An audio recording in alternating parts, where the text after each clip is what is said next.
church started talking a lot about adoption and started sharing a lot about what it was like to be a foster parent or to adopt, or there's another ministry, My Village Ministries, that kind of came in between and supported families. And so we were really interested. We lived in this tiny 2-bedroom apartment with 2 kids already, so we didn't know what that would look like for us. But then we attended an interest meeting, and so it was informal, but it was a really good way to get a lot of information about that kind of stuff. And that's kind of where we met the Sullivans. We were able to hear their story a little bit, and then at the same time we were like, gosh, this is really a high calling and something that we would love to be able to do, but we just didn't have like the space or, time. I was in school at the time. Yeah, you were in school. We didn't have the time to like bring a child into our home, but like, we're like, how are we a part of something like this?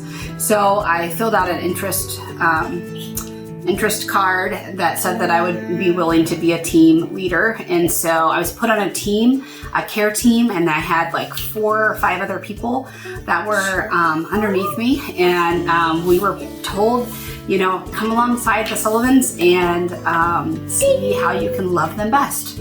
And so I remember we sat down, we went and met with them for the first time and sat down with them and just got to know them a little bit, asked them, what are your needs? What would be helpful? What is hard? And I remember Laura at the time saying, man, being a parent is really hard and I don't really always know what I'm doing.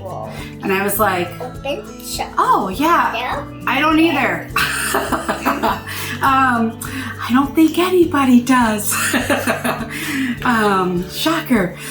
So we kind of found a lot of bonding things together, we'd ask each other questions. How is this working? I don't know. What do you do with this? I'm like, I don't know. Let me ask a friend.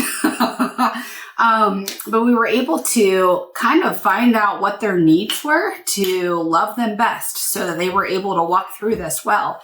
And the fun thing is the 4 people that were put on my team were all people that were in different community groups throughout Veritas. And so we were able to take back the needs to our community groups and say, hey, these are the things that this family needs. Can you guys help out?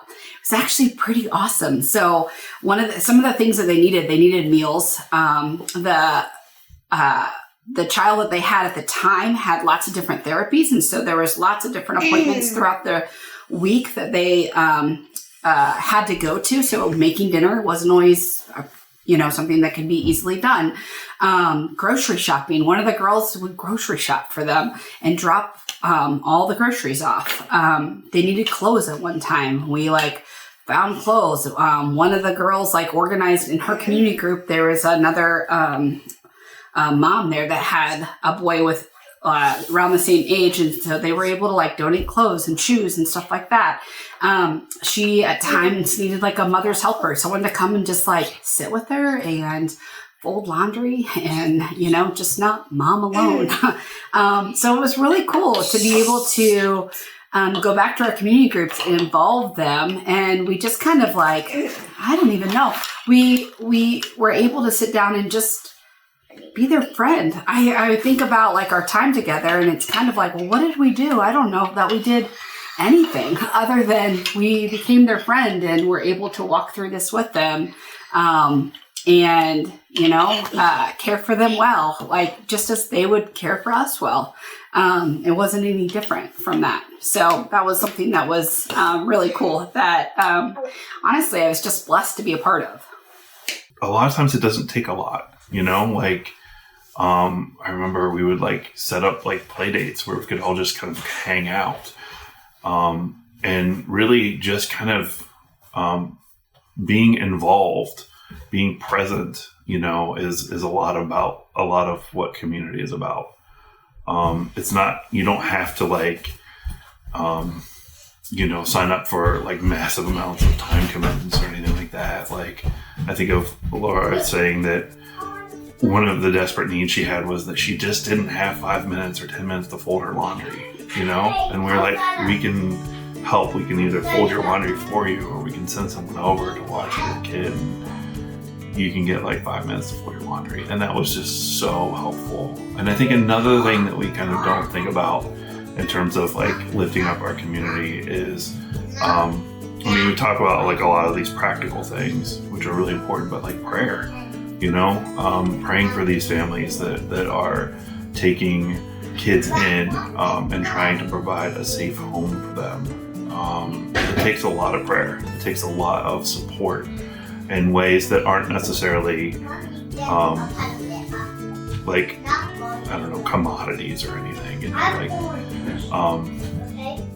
Being present, being friends, having them on your prayer list. We might have not been the people that were in the trenches with it, but at the same time, we got to be a part of something that was bigger than us. And there's also a lot of joy that was there too, Yeah, there's also a lot of different roles that you can play and participate in.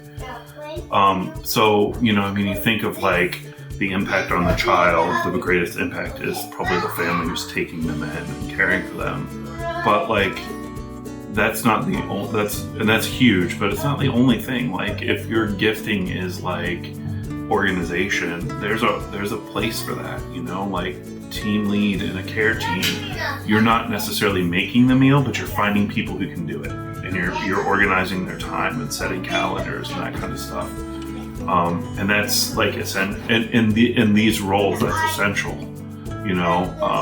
So like that to me is like just all the different ways that you can help support people and participate in this process without directly having a child in your home.